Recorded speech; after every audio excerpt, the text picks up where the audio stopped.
Hello,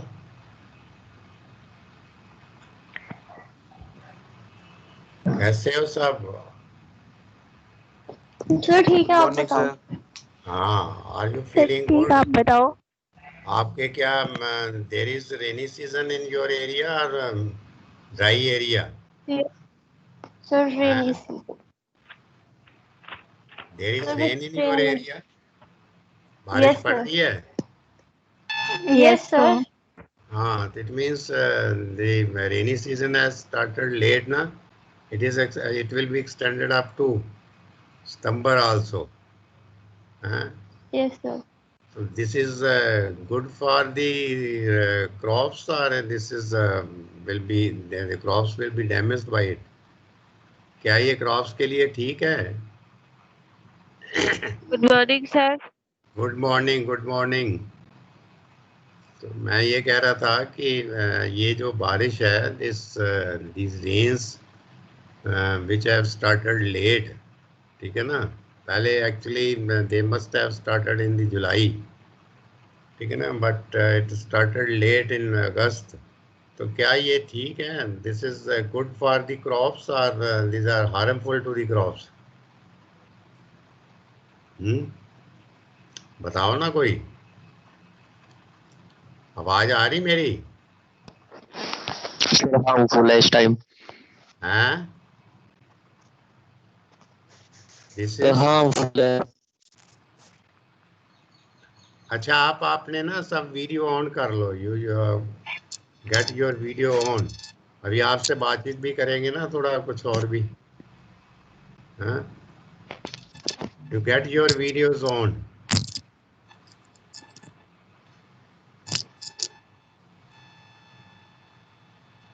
video and your this mic. क्यों Sajjan Singh? Sajjan Singh, Nikhil, Radhika.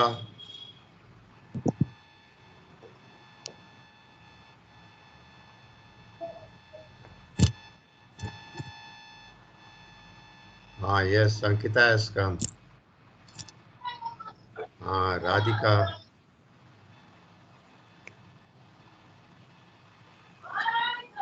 Good morning sir. हाँ, good morning, good morning Nikhil. कैसे हो? ठीक हो?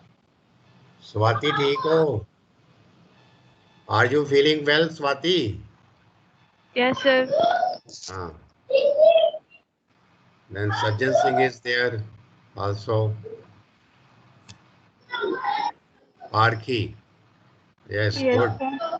हाँ, तो क्या कि हम वैसे ही we always remain off the camera ना, and then your mic is also get muted. तो अभी क्या है कि we should have the interaction by face to face interaction must be there, ठीक है? तो are you listening yes me sir. And viewing me? मेरे को देख भी रहे हो और सुन भी रहे हो ना? Yes sir. Yes sir.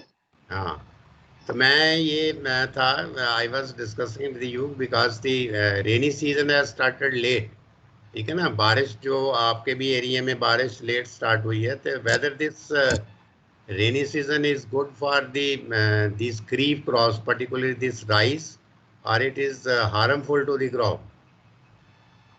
बारिश जो पड़ रही है ये ठीक है राइस क्रॉप के लिए, जहाँ हार्मफुल है, जहाँ आपके मक्की के लिए, आपके एरिया में जो भी है?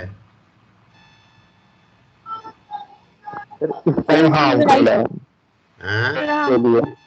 हार्मफुल है। क्रॉप के लिए इस टाइम हार्मफुल है। यस तो सर। डैमेज हो वन बाय जाएगा। वन, सज्जन सिंह आप बताओ, यू जस्ट टेल मी, क्योंकि आपका प्रैक्टिकल भी है ना, तो आपको थोड़ा पूछता हूँ।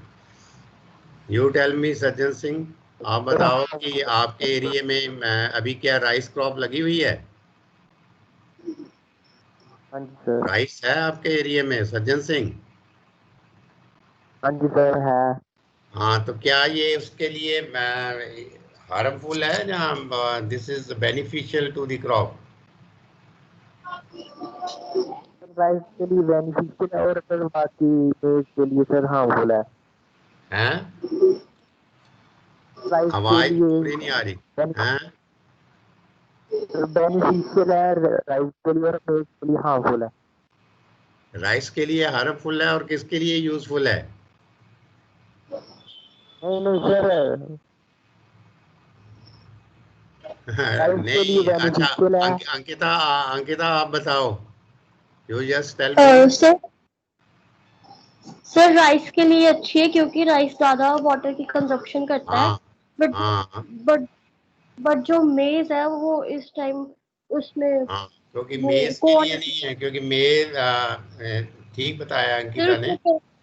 हाँ, ये मैं आपको जनरल बता देता हूँ कि राइस को पानी चाहिए, क्योंकि राइस को अभी it is not harmful to the rice crop. अगर लेट पड़ती है जाके, if it extended to the October month, अगर अक्टूबर मंथ में जाके पड़ेगी, when the blooming will be there of the rice, then it will be harmful. But at this stage, because the tilling has started, ठीक है ना, tilling है, तो इसके लिए it is beneficial and particularly for the maize crop, दो which are coarse grains like bajra, makki, ठीक है ना, एंड योर पल्सेस क्रॉप्स, उसके लिए हार्मफुल हो जाती है, because crop formation is there, चली बन गई है ना, एंड इन बाजरा जो ईयर्स है वो निकलने स्टार्ट हो जाते हैं, तो इट डैमेज दोज फ्रूट्स, ठीक है। तो ये थोड़ा सा क्या कि you must know about it कि क्या रहता है। तो मैंने आपको, आई have given you one assignment कि आप एक राइस का प्लांट और कुछ बीड्स लाना, तो कुछ लाए हो आप? Yes sir. हैं? अच्छा, अंकिता लाई है ना, और कौन कौन लाया है? सज्जन सिंह, आप,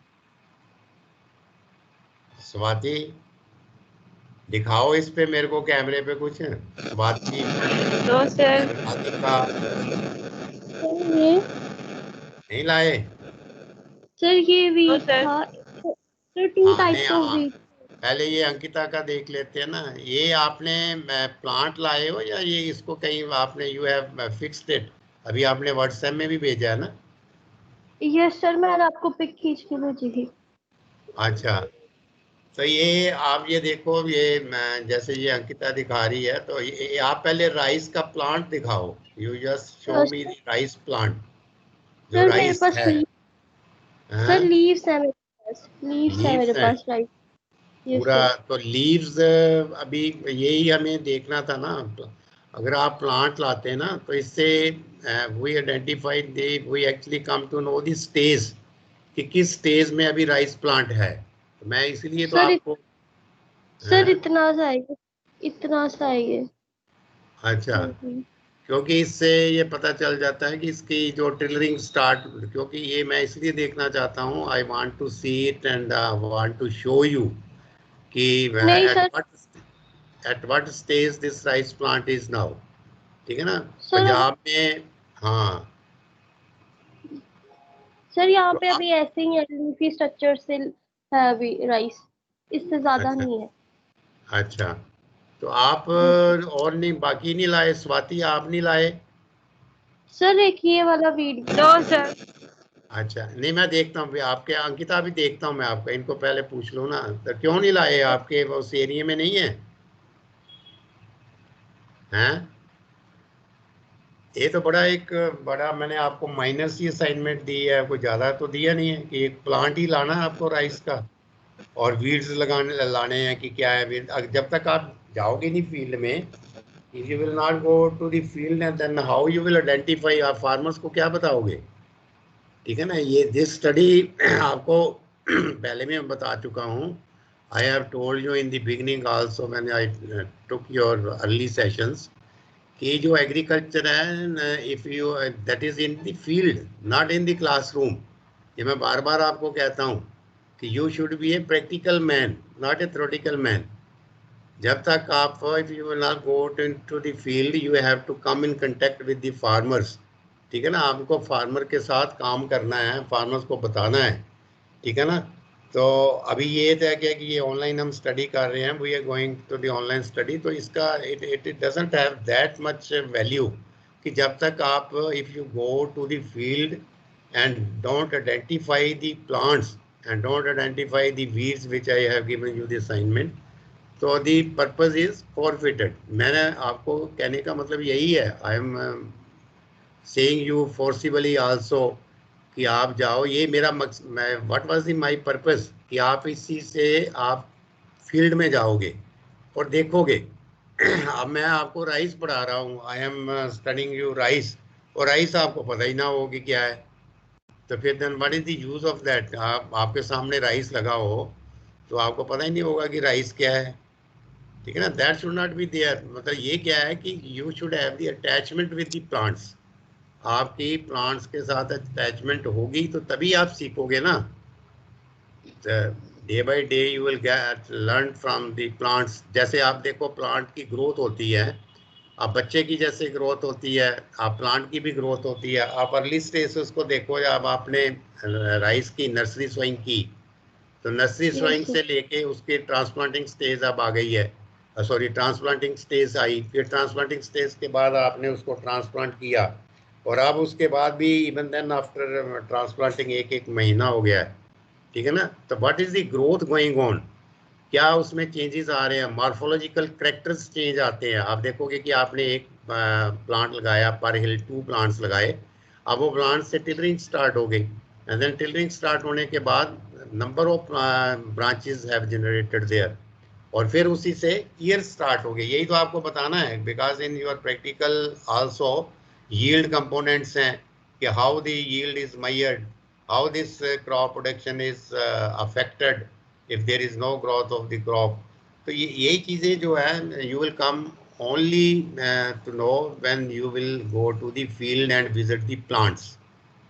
ये था मेरा पर्पस, लेकिन आप you don't take the interest in that. मैं आपको बार बार कहता हूँ, क्योंकि मैं तो यही कहूँगा, क्योंकि I have the 36 years of experience of field and other fields also, agriculture field का। तो मेरा तो यही है कि I get your self acquainted with the plants, कि आप प्लांट्स के साथ अक्वेंटेड हों। तो अगर मैं आपको ऐसे ही बताता रहूँगा तो you have just an imagination in your mind कि ऐसी चीज़ होती है। लेकिन मैंने ये पहले भी काफ़ी प्लेटफॉर्म्स पे बोला है कि एग्रीकल्चर ऐसी चीज़ नहीं है, कि एग्रीकल्चर एक वो नहीं है कि ये 2+2=4, तो वो कहे जी दिखाओ कहाँ पे है। तो ये हवा में नहीं है बातें जो फिजिक्स जहाँ केमिस्ट्री की है, जहाँ इंजीनियरिंग की है। This agriculture is practical, totally practical. अगर हम आपको कहते हैं कि ये है तो वो होगा वहाँ पे, ठीक है ना। तो this is the only field where you can feel the actual study you get through the different topics of the agriculture, और प्रैक्टिकली भी आप देखते हो, ठीक है ना। जब मैं पढ़ाता हूँ तो फिर आप देखो, ऐसा नहीं है। मैं अभी आपको एक और टाइम देता हूँ कि next time also you should bring this one rice. जैसे अंकिता है, Ankita has put is her efforts to bring, मतलब this plant and the weeds. तो क्योंकि वीड की आइडेंटिफिकेशन तो होगी नहीं जब तक आप प्लांट की आइडेंटिफिकेशन नहीं कर रहे, तो वीड्स की कहाँ से आइडेंटिफिकेशन करोगे, ठीक है। तो ये गलत है। This is I don't feel it मतलब ये it's bad, you have not brought the plants as per my requirement, ठीक है ना। तो next time I give you one more chance कि नेक्स्ट टाइम आप आओ तो you should bring the this rice plant and weeds with you.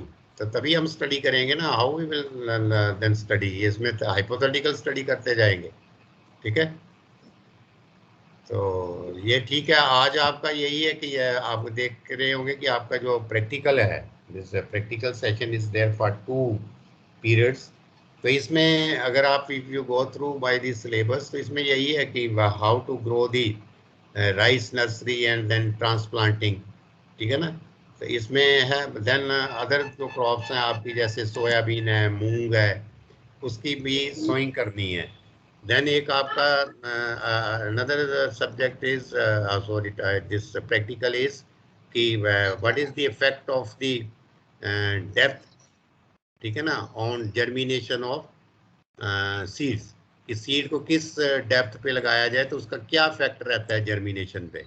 ये भी एक आपका प्रैक्टिकल है, वो भी हम डिस्कस करेंगे। Then another practical is yield components, to study the yield components of crops. Crops के जो यील्ड कंपोनेंट्स हैं उनकी स्टडी करनी, कि हमें जो यील्ड मिलती है, वो मैंने आपको बताया था कि आजकल we are giving more importance on intensive cultivation.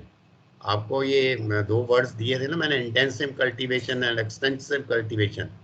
Intensive cultivation is to get more and more production per acre, or extensive cultivation to bring more area under crops. लेकिन there is limit for that crop. जो आपकी extensive cultivation है, extensive cultivation में we have the limit, क्योंकि हमारे पास जो cultivable area, we cannot increase the cultivable area. Cultivable area हम नहीं बढ़ा सकते.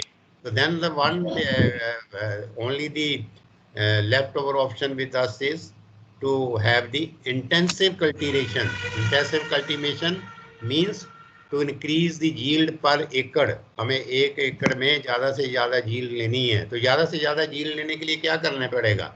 यही जो आपका है क्रॉप प्रोडक्शन टेक्नोलॉजी. ठीक है ना? We have to go for the crop production technology. Crop production technology को हमें adopt करना पड़ेगा. तो crop production technology को adopt करने के लिए what we have to do? We have to go for the improved agriculture practices. जो latest जो practices आ रही हैं, we have to go for that. So next time I hope that you must bring with you the plant and the weeds of the rice, and then for the other also. कभी हम where were you in this planting of rice? Rice में हमने क्या what was the topic which we have discussed? बता सकते हैं? यह मत बताओ ना, क्या कर रहे थे? What type of topic we were discussing in rice? Sir, in practical. हाँ, yes, प्रैक्टिकल भी ये आपका both way it is covering ना, क्योंकि अगर आप देखोगे आपका प्रैक्टिकल यही है जो हम थ्योरी में कवर कर रहे हैं. तभी तो मैंने अभी कहा था कि जब तक आप प्लांट नहीं लाओगे तो हम प्रैक्टिकल की उसको शेप कैसे दे पाएंगे. अभी देखो जो आपका प्रैक्टिकल है जो मैंने बताया था, अभी आपको अपने सिलेबस में देखो तो आपको नर्सरी जो राइस की वो रेज करनी थी, मतलब लगानी थी, तो हम उसी के बारे में पढ़ रहे हैं. तो देन आपको उसकी ट्रांसप्लांट करनी थी. ठीक है ना? तो अभी हम ट्रांसप्लांटिंग के बारे में पढ़ रहे हैं. ठीक है ना? थ्योरी में भी तो वही पढ़ रहे हैं ना. तो ये हाँ साइड बाई साइड चल रहा है ना. तो अभी उसमें हमने अभी हम इसी का कर लेते ट्रांसप्लांटिंग. राइस की नर्सरी हमने रेज कर ली दोनों मेथड से, जो कन्वेंशनल मेथड था एंड मैट टाइप नर्सरी. तो 2 types of nursery we have studied. ठीक है ना? Mat type. देन ट्रांसप्लांटिंग भी हमने उसकी different method of transplanting study कर लिए. तो क्या था फर्स्ट मेथड क्या था ट्रांसप्लांटिंग का? जो राइस को ट्रांसप्लांट करते हैं तो कौन से मेथड से करते हैं? कोई एक मेथड बताओगे? Sir manually. हाँ, मैनुअली तो करते हैं. उसका नाम क्या है? What is the name of that operation? Flat पडल ट्रांसप्लांटिंग उसको बोलते हैं ना, फ्लैट पडल ट्रांसप्लांटिंग. और दूसरा फिर मैंने बताया था, I told you regarding bed transplanting, जो बेड्स बना के रेस्ड बेड्स बनाते हैं. लेकिन that type of planting we are not practicing in our area. हमारे इस एरिया में नहीं होती. ठीक है ना? And the third was the mechanical transplanting, जो आजकल जिसकी बहुत इंपॉर्टेंस हो रही है. क्यों हो रही है मैकेनिकल ट्रांसप्लांटिंग की? भाई इट इज गेनिंग. हाँ, क्योंकि मैनुअल की जो लेबर है उसकी शॉर्टेज होती जा रही है. तो because of the shortage the mechanical transplanting is gaining the importance. इसकी इम्पोर्टेंस बढ़ती जा रही है, इसलिए मैकेनिकल ट्रांसप्लांटिंग में बहुत से मेथड आ गए हैं. तो then we will discuss this control, weeds की कंट्रोल. अब you just write down weed control. यही तभी तो मैं आज कह रहा था कि आप वीड्स लाते, तो we must get it identified. तो first you write down weed control. Weed मतलब तो आपको जानते हैं, ये कि अनवांटेड प्लांट को हम वीड्स कहते हैं. तो you write down weed control, कि वीड इसमें जो राइस में है, how to we control the weeds in rice. तो फर्स्ट इज कंट्रोल ऑफ स्वांग. जो अभी अंकिता लाई थी तो उसमें से एक जो था वो मेरे को यही लग रहा था कि one type of weed was the swang. ठीक है ना? स्वांग है, स्वांग इज जस्ट लाइक राइस. उसकी जो मॉर्फोलॉजिकल कैरेक्टर देखो, क्योंकि लाते तो दोनों को हम कंपेयर करते. राइस के जो लीव्स हैं जहाँ उसका जो प्लांट है, और जो आपका स्वांग का प्लांट है, दैट इज सिमिलर. एक देखने में एक जैसा ही लगता है. ठीक है ना? सर उनके लीव थोड़े थोड़े सिमिलर है। हाँ, थोड़ा सा जो है लीव सिमिलर है, फिर उसमें जो पेनिकल निकलता है, पेनिकल में थोड़ा सा फर्क है कि उसका वो थोड़ा जो पेनिकल है वो लेंथी रहता है, और जो राइस का है वो थोड़ा शॉर्ट रहता है। पेनिकल जो ऊपर, जिसके ऊपर वो सीड्स लगते हैं, ठीक है ना। तो ये है उसमें डिफरेंस है ये स्वांग का। तो स्वांग का is a very important weed in Punjab in rice. तो इसका कंट्रोल कैसे करना है, अब यू जस्ट लिख लो कि क्या। अब इसका कंट्रोल करने के लिए there are different stages of the transplanted rice. अब ट्रांसप्लांटेड राइस में जो डिफरेंट स्टेजेस हैं, उसमें डिफरेंट स्टेजेस में कैसे करना है। तो आप पहले लिखो use any of the following pre use any of the following pre, comma डाल के अर्ली पोस्ट प्री, पहले तो प्री आ जाएगा, फिर then early post and post emergence herbicide.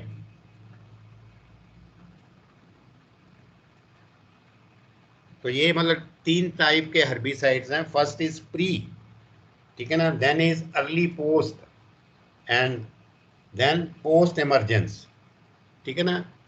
तो ये मतलब है कि ये उस पे बताया है on the basis of the जो आप राइस प्लांट ट्रांसप्लांट करते हो, उसके बेसिस पे herbicides have effective control of swamp, effective control of swamp।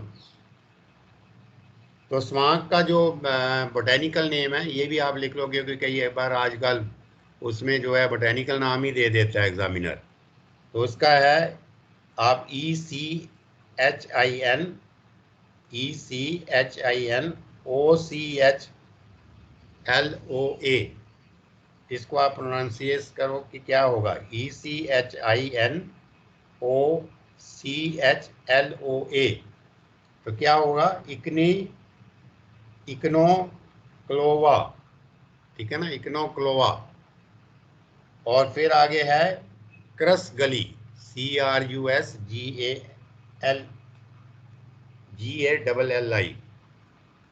Chris गली, ओके सर। ठीक है ना। तो इसमें जो आपके डिफरेंट टाइप ऑफ, इसमें आप पहले फर्स्ट जो हम डिस्कस करेंगे कि जो स्टेज रहेगी वो उसमें फर्स्ट डिस्कस करेंगे प्री एमरजेंस, मतलब जो वीड्स हैं उनकी इमरजेंस से पहले। अब जैसे हमने ट्रांसप्लांट किया तो वीड्स अभी इमर्ज नहीं हुए, मतलब वीड्स अभी निकले नहीं हैं, ठीक है ना, समझ रहे हैं ना इसको, कि वीड्स जो अभी आया नहीं है, अभी जो स्वांक है वो आई नहीं है फील्ड में, तो उसको कहते हैं प्री इमरजेंस। प्री इमरजेंस के ब्रैकेट में लिख लो within 2 to 3 days after transplanting, within 2 to 3 days of transplanting. You are noting ना? हेलो, आप लिख रहे हो सब? Hello, yes sir, yes sir. हाँ, तो within Yes, 2 sir. days Yes, with sir. In 2 to 3 days of transplanting, Sir, within 2 within 2 to 3 days after transplanting, इसको कहते हैं प्री इमरजेंस, कि मतलब वीड्स की इमरजेंस नहीं हुई। तो आप क्या यूज करोगे, any of the herbicides. Any of the herbicide मैं बता देता हूँ, any of the herbicide, herbicide भी बोलते हैं। अब आप इसको नोट कर लो, इसको विडीसाइड भी बोलते हैं और हर्बिसाइड भी बोलते हैं। अगर आपके एग्जाम में आ जाता है कि write name any 2 herbicide of controlling weed in rice, जहाँ आपको कहता है कि नेम एनी 2 विडीसाइड, तो they are the similar things. Herbicide weedicide same ही है, एनी ऑफ दी हर्बिसाइड, ठीक है ना। तो उसमें कौन सा हर्बिसाइड्स हैं, आप 2 हर्बिसाइड लिख लो। वन इज दी मचेटी, MACHE, ये बहुत पुरानी और अभी बड़ी इम्पोर्टेंट इसकी हर्बिसाइड है। सर क्या MACHETE, machete, Okay. MACHETE, machete. And then is stomp, STOMP, stomp. ये दोनों मार्केट में They are available in the market. Stomp. Excuse me sir. हाँ. सर उस दिन आपने एक बुक बताई थी, वो ICR की थी, हैंडबुक ऑफ एग्रीकल्चर या package of practices of kharif crops वो जो पैकेज एंड प्रैक्टिसेस जो है ना ऑफ खरीफ क्रॉप, ये PAU की है पब्लिकेशन. दिस इज सर कौन से ईयर की एडिशन? सर कौन से ईयर की एडिशन, 2020 की या 2019 हाँ 2020 की है ना, अवेलेबल है. उसमें जो आप वेबसाइट पे जाओगे, if you go to the website of PAU, तो then there is a link, नीचे आगे आता है PAU पब्लिकेशन. ठीक है ना. PAU पब्लिकेशन खोलोगे तो उनमें बहुत सी उनकी बुक्स हैं. तो one of the book is this package and practices on kharif crops. ठीक है ना. Okay sir. हाँ, तो that is the latest one. ये अभी मैंने आपको जो एक भेजा है उसमें जो रिगार्डिंग स्ट्रा मैनेजमेंट बाय आपके व्हाट्सएप जो ग्रुप में शेयर किया है स्ट्रा मैनेजमेंट के बारे में, तो that I have taken from that. ठीक है ना. Okay sir. हाँ सर मैंने confusion that is available there. तो आपको कोई प्रॉब्लम आती है तो यू गेट इट डाउनलोड, और उसी से ही मैं करवा रहा हूँ तकरीबन. ठीक है ना. Okay sir. So one is the Machete and second is the Stomp 30 EC. तो आप जो मचैटी है उसको कैसे यूज करना है? यूज इट, इसकी जो डोज है दैट इज 1200 ml पर एकड़. 1200 ml पर एकड़. It is applied by mixing with 60 kg of sand per acre. मतलब इस पाई को 60 kg सैंड लेके, रेत लेके उसमें मिक्स कर लेना है मचैटी को 1200 ml लेके, और एंड ब्रॉडकास्टेड यूनिफॉर्मली. और इसको फिर क्या करना है? ब्रॉडकास्ट मींस केरा देना है, केरा जिसको मैं खिलारना है. And broadcast uniformly in 4 to 5 centimetre deep standing water. 4 to 5 centimetre deep standing. पानी जो है वो ज़्यादा खड़ा हुआ नहीं होना चाहिए. 4 to 5 सेंटीमीटर बहुत कम है. ठीक है ना. 4 to 5 centimetre within 2 to 3 days after transplanting. ये बड़ी इंपॉर्टेंट स्टेजेस हैं. Within 2 to 3 days after transplanting. जब आपने राइस को ट्रांसप्लांट कर लिया है तो 2-3 दिन के बाद में इसका मिक्सचर बना के ये दवाई का 60 kg सैंड में मिक्स करके इसको ब्रॉडकास्ट कर देना है, और पानी 2 से 3 सेंटीमीटर खड़ा होना चाहिए. तो ये प्री इमरजेंस जो आपका हर्बिसाइड है. प्री इमरजेंस से मतलब कि वीड्स अभी इमर्ज नहीं हुए, वीड्स अभी निकले नहीं है. ठीक है ना. And then comes the second one. Second जो स्टेज है वीड्स की, वो आएगा early post emergence. Early post emergence. ये आप नोट कर लो, ये दिस इज वेरी इंपॉर्टेंट. ये आपको क्वेश्चन आता है एग्जाम में. Early post emergence. Early post emergence. Early post emergence का क्या मतलब? 10 to 12 days आफ्टर ट्रांसप्लांटिंग. वहाँ 2 से 3 दिन थे, ये 10 to 12 days आफ्टर ट्रांसप्लांटिंग. तो इसमें क्या स्प्रे करना है? What we have to spray? You just note down the weedicide. That is granite.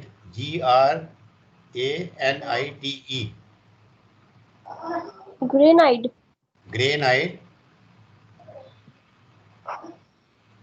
in 150 liter of water. 150 liter of water.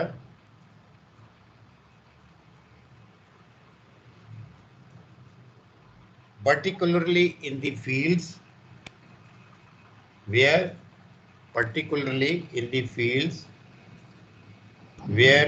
continuous standing of water is a problem.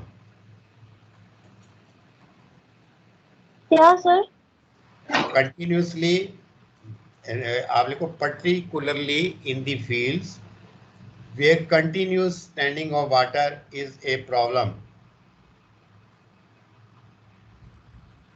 ठीक है ना. वहां पे जहाँ पे पानी खड़ा ही रहता है वहां पे इसको यूज करना है. Okay, sir. So, it provides effective control of grass, weeds. It control effective It provides effective control of grass weeds, including swank. Including swank. ये जो बोला था, एक सेकंड जो वीड है दैट इज द पैडी मोथा.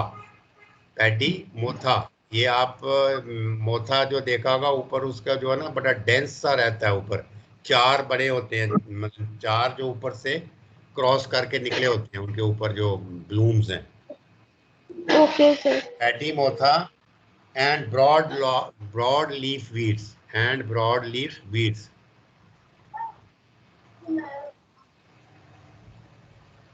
तो ये इसमें जो आप देखो कि जो वीड्स होते हैं ना ये राइस में, वो 3 तरह के हैं. First is the grass type weeds. ठीक है ना, आप लिखना है होते हैं साइड में. First is the grass type weeds. Grass type weeds में ये आ जाएगा, ये वाला जो आपको स्वांक बताया. Swank is grass type weeds. Then are the sedges, SEDGES, sedges. तो sedges में this is paddy motha. ये मैंने आपको उसमें भेजी भी है व्हाट्सएप में, इनकी जो पिक्स हैं. और third is the broad leaf weeds. broad leaf weeds हमारे यहाँ पे बहुत कम है. आपके राइस फील्ड में ब्रॉड लीफ वीड्स नहीं देखोगे आप. चौड़े पत्तों वाला कोई वीड नहीं होगा. आप जितने भी देखोगे जहाँ तो ग्रास टाइप है, जहाँ सेजिस है. Okay sir. है ना. तो ये इसीलिए इसमें जो अगर आप इम्पोर्टेंट देखो तो यही है. एक तो स्वांक है, एक पैडी मोथा है. ठीक है ना, पैडी मोथा.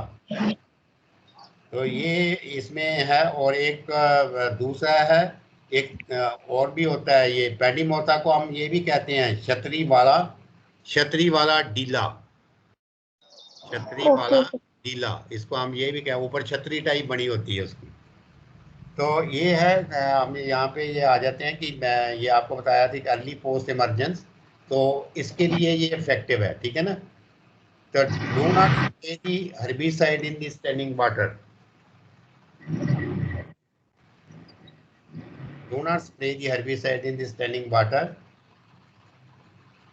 और थर्ड जो इसकी स्टेज है, जो थर्ड स्टेज है that is the post emergence है. पोस्ट इमरजेंस क्योंकि पहले हमने अर्ली जो प्री इमरजेंस पढ़ी थी, अभी स्टडी की है. सेकंड हमने फिर अर्ली पोस्ट इमरजेंस की है कि विद इन ट्रांसप्लांटिंग और 10 to 12 days. Now this is post emergence. तो post emergence is 20 to 25 days after transplanting. अभी ये है कि ये वीड्स आपके निकल आएंगे. Post emergence 20 to 25 days after transplanting. आपने जब राइस को ट्रांसप्लांट की हुआ 20 से 25 दिन हो गए हैं तो वीड्स भी उसमें निकल आते हैं. तो for the control of swank and paddy मोथा,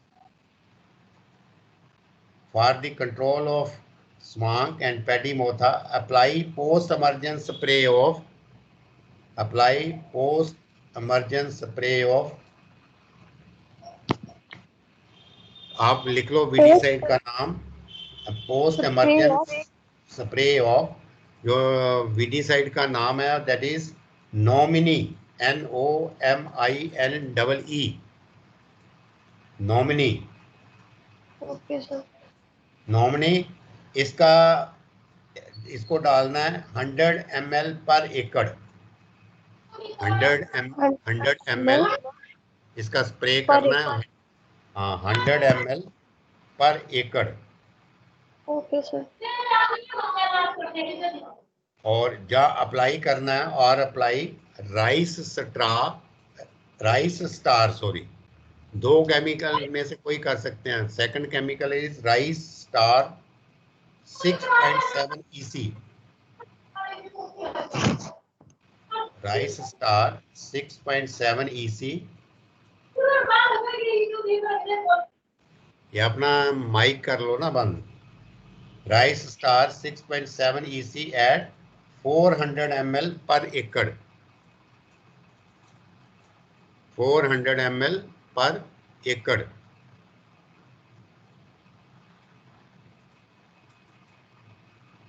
ठीक है.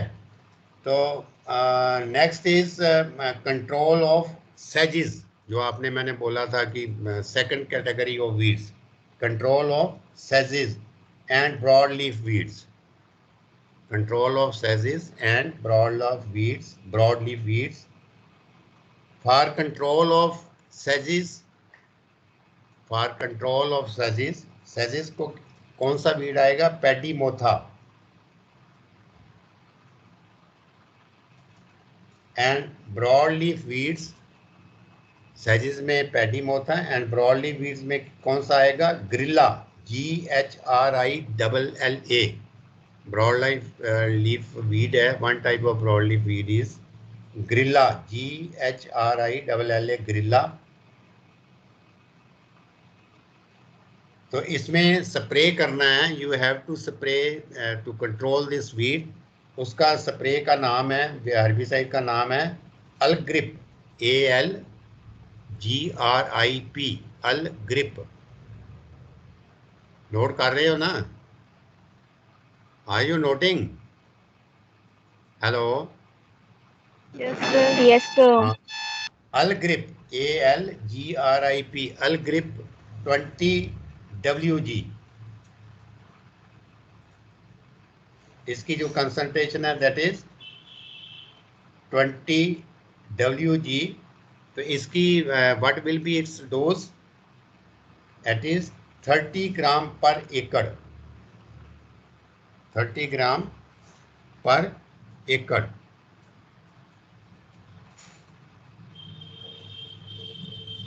तो ये है, this is regarding control of weeds. तो ये आपके 3 type of weeds, one is the rice type, sorry ये ग्रास टाइप, वो स्वांक है. देन सेजिस, ठीक है ना, ये पेडीमोथा है.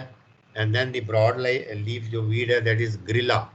इनकी तीनों की कैसे कंट्रोल करना है, और फिर इसकी जो डिफरेंट स्टेजेस रहेंगी वीड्स की. First is the pre emergence, then early post emergence, then post emergence.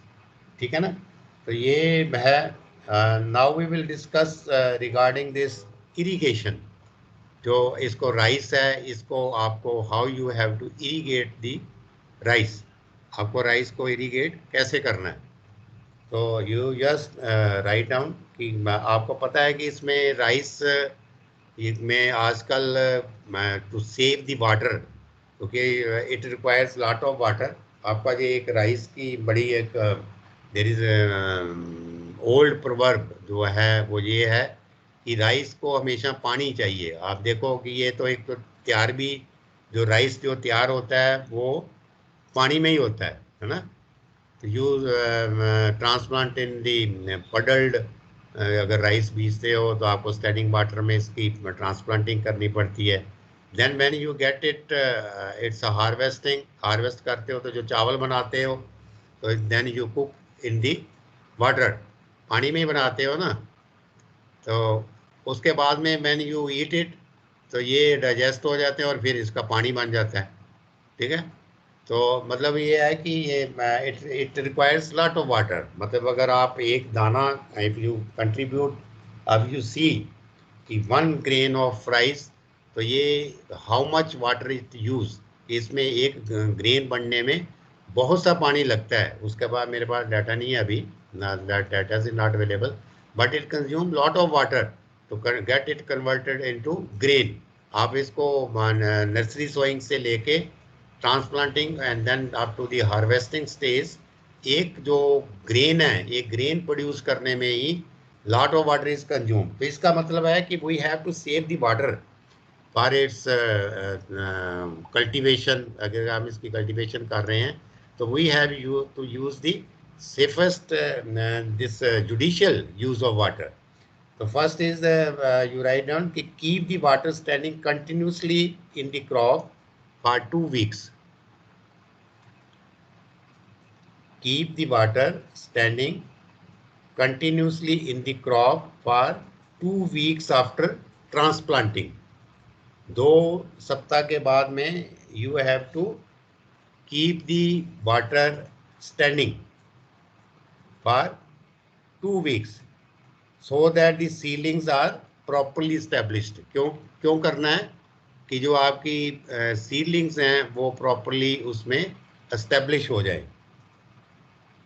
तो afterwards apply irrigation 2 days afterwards, उसके बाद में apply irrigation 2 days after the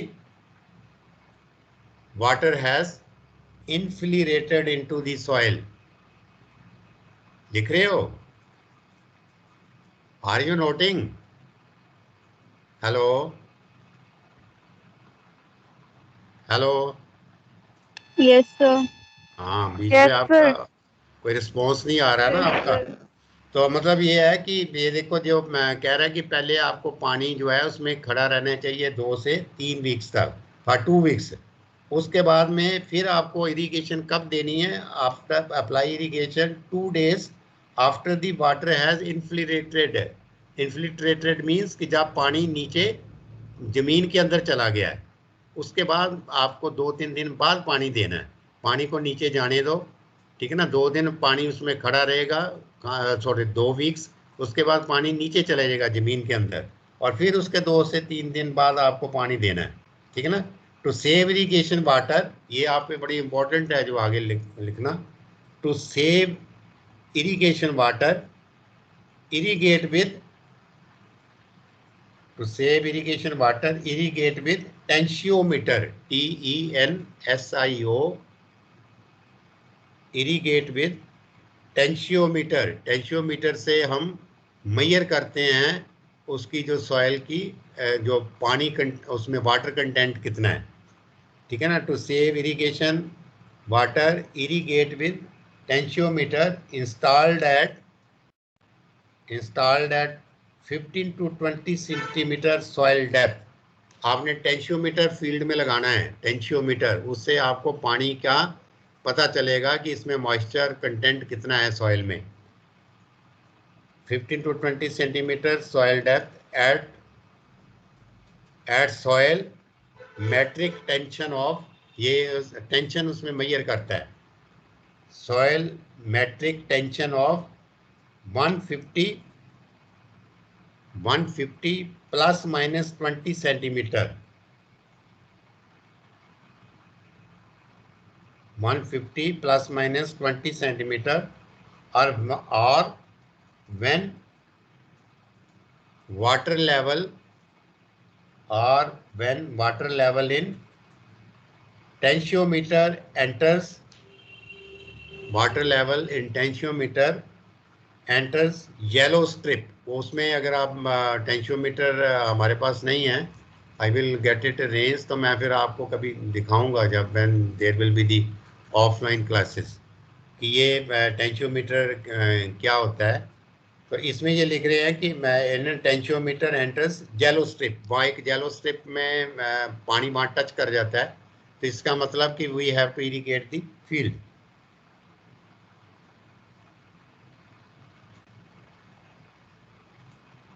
तो नेक्स्ट यू राइट डाउन के what is the crucial stage for irrigating. ये मैं बता रहा है कि the depth of standing water should not exceed, the depth of standing water, the depth of the standing water should not exceed 10 centimeter. It should not exceed 10 centimeter. So the depth of standing water, जो आपका पानी उसमें खड़ा रहने चाहिए field में, उसकी जो depth of the standing water should not exceed 10 centimetre. 10 centimetre से ज़्यादा नहीं खड़ा रहना चाहिए पानी, ठीक है ना। ज़्यादा पानी होगा तो दैट इज आल्सो हार्मफुल। और फिर क्या करना है कि drain away excess water, drain away excess water before interculturing और वीडिंग। जब आपको इंटरकल्चर मतलब उसमें कोई इंटरकल्चर ऑपरेशन करना है क्रॉप के अंदर, जहाँ आपको वीडिंग करनी है कि उनको मैन्युअली रिमूव करना है वीड्स को, तो आपको पानी को निकाल लेना है। Drain away excess water before interculturing और weeding and irrigate the field after those operations. और फिर आपको फील्ड को इरिगेट करना है। और जो ये आ जाता है कई बार आपको write down about irrigation of rice. Stop irrigation, फिर ये last one under irrigation is stop irrigation about fortnight before maturity. Stop irrigation about fortnight before maturity to facilitate harvesting. To facilitate harvesting, क्योंकि आपको 15 दिन पहले irrigation पानी उसको लगाना बंद कर देना है राइस को। एक तो आपको जो आपकी हार्वेस्टिंग में कोई प्रॉब्लम नहीं आएगी, और सेकेंडली क्या होगा कि नेक्स्ट आपको क्रॉप लगानी है वीट, ठीक है ना, उसमें जो ऑपरेशन करना है उसमें कोई प्रॉब्लम नहीं आएगी। And the timely sowing of the succeeding rabi crop, and timely sowing of the succeeding rabi crop, ठीक है। तो ये up to this irrigation we have discuss, this is all including your practical also, क्योंकि आपको राइस की cultivation करनी है, तो राइस का कल्टीवेशन करनी है, तो राइस के बारे में all practice you must know. तो ये थ्योरेटिकल पार्ट भी कवर हो रहा है और प्रैक्टिकल भी आपका कवर हो रहा है, लेकिन प्रैक्टिकल हम कर नहीं पा रहे, ठीक है ना, we are not doing it practical, कि ना आपको कहीं दिखा रहा हूँ मैं। तो when the classes will be sorry when there will be offline classes, तो अगर टाइम रहा तो then I will show you this, ठीक है। तो अभी हम ब्रेक करेंगे आप फॉर अबाउट 10 मिनट्स, ठीक है ना, 10 मिनट की ब्रेक करेंगे। उसके बाद में at birth time eight 11 o'clock, ठीक है ना, at 11 o'clock we will again assemble, ठीक है, यू फॉलो। ओके हाँ, ओके 10 मिनट बाद 11 बजे हम अगेन वी विल मीट।